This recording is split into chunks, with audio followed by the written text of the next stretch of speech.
Right now, somewhere close to you, someone is reaching for a coffee to get some energy. Here's the strange truth. That cup is about to give them exactly zero energy. Not a little. None. I know, rude. Caffeine is the most widely used mind-altering drug on the planet. Billions of doses a day, and almost nobody knows what it actually does. It doesn't wake you up. It doesn't power you. It does something far sneakier. It walks up to your brain, wearing a disguise, and tells it a lie. And if you watched our last video, you already know the exact molecule it's pretending to be. So let's decode it, cup in hand, and find out what you've really been drinking every morning. Let's rewind to something from inside your own head. Every single hour you're awake, a molecule called adenosine builds up in your brain. Think of it as a tiredness counter, ticking up all day long. Adenosine drifts around and docks into tiny slots on your brain cells, receptors shaped to catch it. And every time it docks, it sends one message: slow down, you're getting tired. The more adenosine that piles up and locks in, the heavier and sleepier you feel. That's the pressure that eventually drops you into bed. Sleep is what clears it out, so you wake with the counter reset. That's the system. Now watch what caffeine does to it. Here's the trick. Caffeine, under a microscope, looks almost exactly like adenosine. Same rough shape, same key. So when it floods into your brain, it slides straight into those adenosine slots. But here's the twist. It fits the lock without turning it. It plugs the receptor, and then it just sits there, doing nothing. The adenosine is still there. It's still building up. Your tiredness counter is still climbing, but now it's got nowhere to dock, so it can't deliver the message. Caffeine hasn't removed your tiredness. It's just put its hand over your brain's mouth. You feel alert not because you have more energy, but because your brain has been cut off from the one signal telling it the truth. It didn't give you anything, it just hid the bill. And it moves fast. Faster than almost anything else you swallow. Take a sip, and within minutes it's already in your bloodstream. Within about 45 minutes, nearly all of it is absorbed, peaking around half an hour to an hour after your cup. And because caffeine dissolves in both water and fat, almost nothing in your body can keep it out. It slips straight past the barrier that guards your brain and spreads into every organ you've got. It even crosses the placenta into an unborn baby who has almost no way to break it down. That's the lift you feel arriving. But here's the part that quietly runs the rest of your day, and it's the number almost no one thinks about. Caffeine has a half-life of about 5 to 6 hours. Half-life means the time it takes your body to clear just half of it. So if you drink a strong coffee, say 200 milligrams, at midday, then by around 6 in the evening, half of it is still circulating in your system. And half of that is still there near midnight. Sit with what that means. That harmless 3 p.m. coffee to beat the afternoon slump.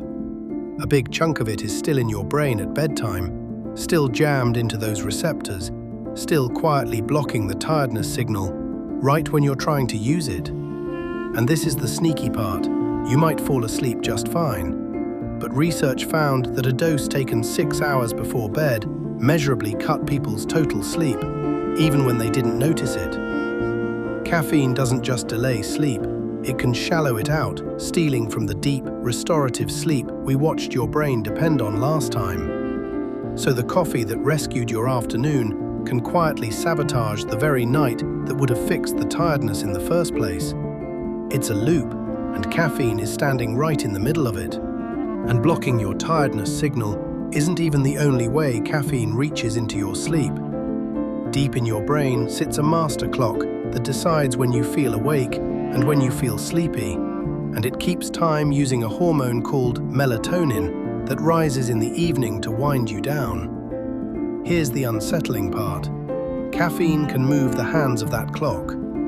In one study, a dose in the evening, about the caffeine in a double espresso, pushed people's internal clock back by roughly 40 minutes, delaying the melatonin rise that was supposed to be putting them to sleep. bright light shifted it too, but caffeine did it chemically from the inside. So an evening coffee doesn't just mask the tiredness you already feel. It can quietly reset your body's sense of what time it is and convince your brain the night hasn't even started yet. But here's something that trips people up. That 5 to 6 hour figure isn't the same for everyone, and yours might be wildly different from the person sitting right next to you. Almost all of the caffeine in your body is broken down by a single liver enzyme, built from a gene with the code name CYP1A2. Some people inherit a fast version. They clear caffeine quickly, can drink an espresso after dinner, and still sleep like a baby. Others inherit a slow version, and for them that same espresso lingers for hours. An afternoon cup really can wreck the whole night. It's why the same cup is a gentle nudge for your friend and a fire alarm for you, the one that leaves you wide awake at 2 a.m., staring at the ceiling, mentally rehearsing arguments you are never going to have. Same drug, same dose, different genes reading the label, and it shifts through your life. Pregnancy can more than double how long caffeine stays in you, while smoking roughly halves it. So the real question was never just how much you drink, it's who's doing the drinking. So if caffeine gives you no energy, why do you feel so switched on? Because blocking adenosine doesn't just mute the slow down message, it takes the brakes off everything else. With adenosine's calming hand lifted, your other stimulating signals get to run louder. The circuits tied to focus and reward perk up, and research suggests caffeine also nudges up your adrenaline, the same hormone behind fight or flight. That's the racing feeling. That's the sharper focus, the faster heart, the jittery hands if you've had one too many. It feels like power. But notice what actually happened. Caffeine didn't add fuel to the fire, it just stopped your brain from turning the fire down. Real energy still has to come from sleep and food. This is borrowed alertness, and borrowed always means it has to be paid back. So when does the bill arrive? Here's what's been happening the whole time caffeine sat in those receptors. Your adenosine never stopped building. It's been piling up behind the blockade for hours, a crowd stacking up outside a locked door. Then the caffeine finally breaks down and clears out, and every one of those slots opens at once. All that backed up adenosine floods in together and delivers hours of slow down in one hit. That's the crash, the sudden wall of tiredness that sends you straight back to the kitchen for another cup. And that second cup doesn't fix the problem, it just locks the door again and starts stacking the next crowd behind it. Now do that every day, and your brain adapts in a way that traps a lot of people. If those receptors keep getting blocked, your brain does the logical thing. It builds more of them, more slots for adenosine to dock into. So now the same coffee blocks a smaller share. That's tolerance, why the dose that lit you up a year ago barely registers today. And it gets sneakier. With all those extra receptors, if you skip your coffee, adenosine floods a brain that's now over-equipped to feel it. And you get the headache, the fog, the flat mood of caffeine withdrawal, which can set in within a day and drag on for several. So that magic first coffee of the morning that makes you feel human again. For a regular drinker, it's often not lifting you above normal at all. It's just hauling you back up to the baseline that yesterday's caffeine dug you below. The drug is mostly treating a problem the drug created, which, you have to admit, is a genius business model. But here's the hopeful flip side. Those extra receptors aren't permanent. Stop feeding the habit for a week or two, and your brain quietly dismantles them and slides back toward where it started. Push through the rough few days, and caffeine works like magic on you again, because you've reset the very system it hijacks. Your tolerance isn't a life sentence, it's a lease. And it's worth stepping back, because this drug is hiding in far more of your life than the cup in your hand. It's baked into chocolate, poured into soft drinks, and, this one surprises people, it's added to painkillers on purpose. Reach for something like Excedrin for a headache, and you're taking a dose of caffeine right alongside it, because research shows it makes the painkiller work a bit better. It's also why, for a lot of people, that morning coffee arrives with an urgent appointment they never actually booked. Caffeine revs up the muscles of your colon within minutes. Although here's a clue that it isn't the whole story. Decaf does it too, so something else in coffee is pulling that trigger. And it explains a mystery you've probably felt yourself. Why tea, which works on the very same receptors, somehow feels calmer than coffee. Tea smuggles in a second molecule, called L-theanine, that takes the sharp edge off the buzz. Same lock, gentler key. With all this talk of a drug hiding in your mug, you might be wondering, could you actually take too much? You can, but the numbers are reassuring for coffee lovers. It takes somewhere around 10 grams of caffeine to be life-threatening for a typical adult, and a strong cup holds only about 1/10 of a gram. You'd have to slam something like 50 to 100 cups back to back, and your body would force you to vomit or pass out long before you ever got there. Coffee protects you with sheer volume. The real danger isn't coffee at all. It's pure caffeine powder, sold online, where a single teaspoon can equal dozens of cups. People have died from a tiny mismeasurement. Healthy young people. Same molecule. One version comes wrapped in safety rails. The other is a white powder that removes them. So just how powerfully does this little molecule reach into a nervous system? For a strange and brilliant answer, look at an experiment NASA ran in the 1990s. Scientists dosed spiders with different drugs and let them spin their webs. On caffeine, the spiders spun the most broken, chaotic, useless webs of any drug they tested. Worse than the spiders on cannabis, worse than powerful sedatives. Just a few threads flung out at random, no spiral, no structure, less a web than a cry for help. A web is a spider doing the one thing evolution built it to do, and a dose of your morning pick-me-up scrambled it completely. It's a small, spidery window into just how deeply caffeine rewires a brain that runs on adenosine. And it hints at what caffeine was really made for, because it was never designed to help anyone. It was designed as a weapon. Follow it back to the source, and the whole picture flips. Why would a plant make a molecule that does all this to a brain? Because caffeine was never made for you, it was made to kill. Plants like coffee, tea, and cacao invented it, separately all over the world, as a natural pesticide.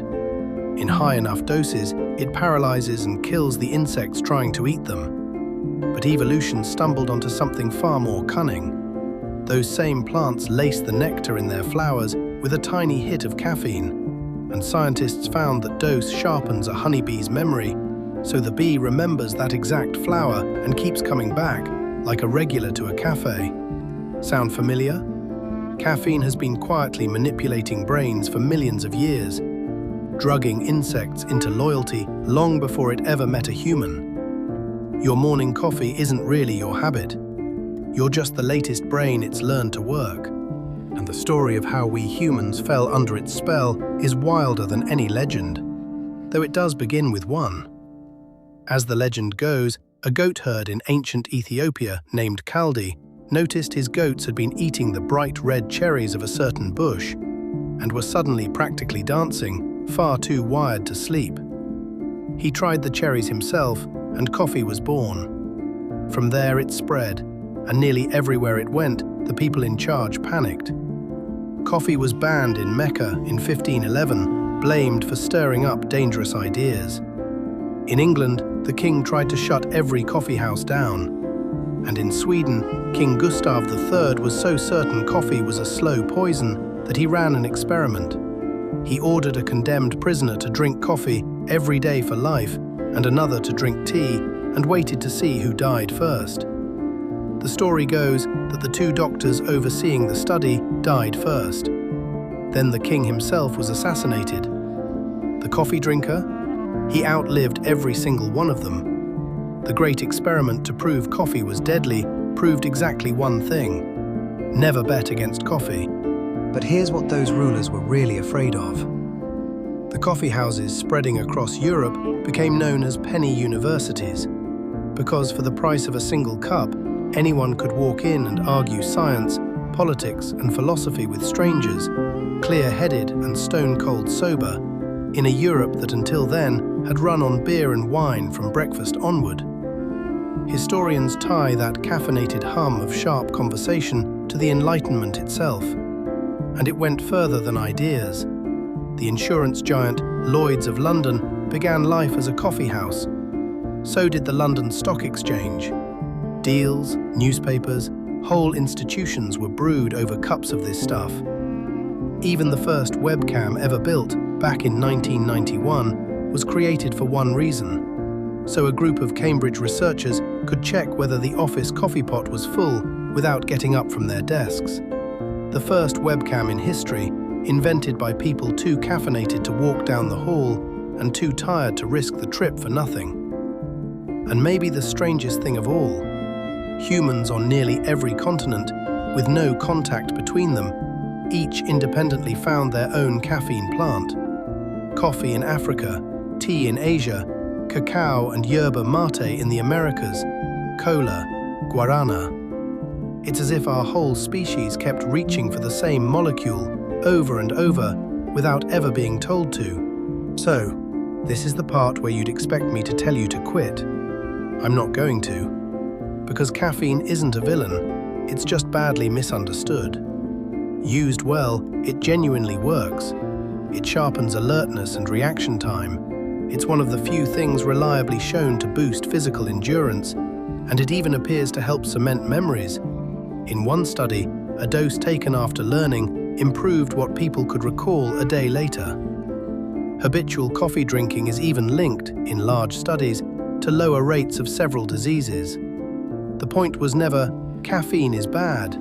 It's to see the trick clearly, so you use the tool instead of it using you. So respect the half-life, keep it to the first half of your day. And here's a genuinely clever move that works with the biology instead of against it: the coffee nap. I know, it sounds like a contradiction in terms, like a screaming library. Stick with me. Drink your coffee, then immediately lie down for 15 or 20 minutes.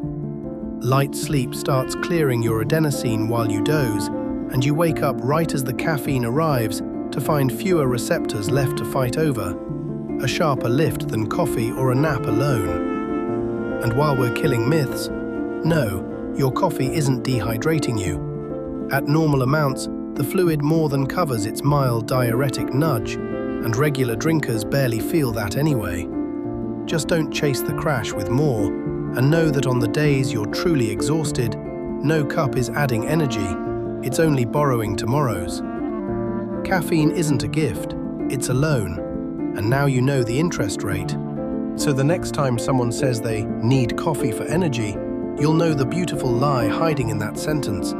It's not energy, it's a mask, worn by a molecule that looks just enough like your own tiredness to fool your brain. If this changed the way you'll look at your next cup, subscribe, because Pip is decoding the hidden machinery running your body and your world, one thing at a time. We started with the night your brain cleans itself, and today, the drug that hijacks it. And there is so much more of you left to decode.